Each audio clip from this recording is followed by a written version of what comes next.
The gold price looks set to close the week up around 2.5% for the week in what has been the most positive period for the metal in some 8 weeks. Spot gold was last around $1,120 per ounce, having started the week below the key 1100 level and not far from fresh 5-year lows.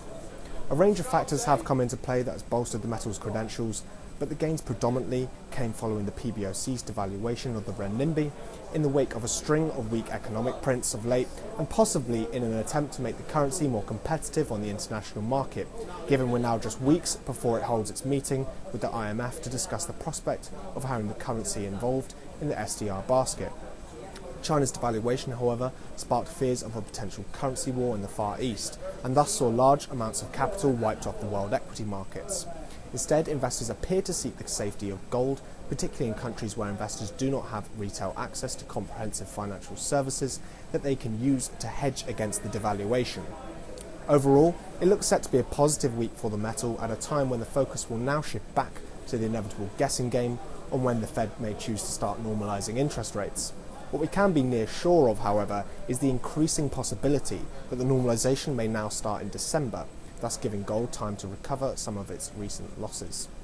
In the physical markets, China's devaluation gave abritrageurs a brief opportunity to capitalise on a $7 premium on the SGE, though that appears to have normalised pretty quickly, and we're back to a stage of relatively better demand than in recent weeks, but still plenty of slack in the Chinese market.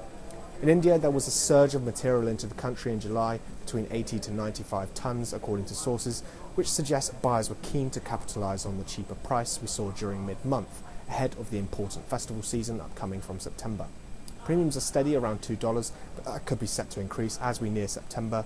Other Far East markets are slightly better, with Turkey in conclusion of Ramadan and the start of the wedding season buying bolstered into a $3 premium.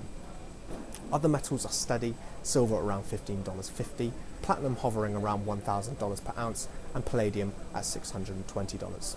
This is Ian Walker reporting for the Bullion Desk down here at the London Metal Exchange.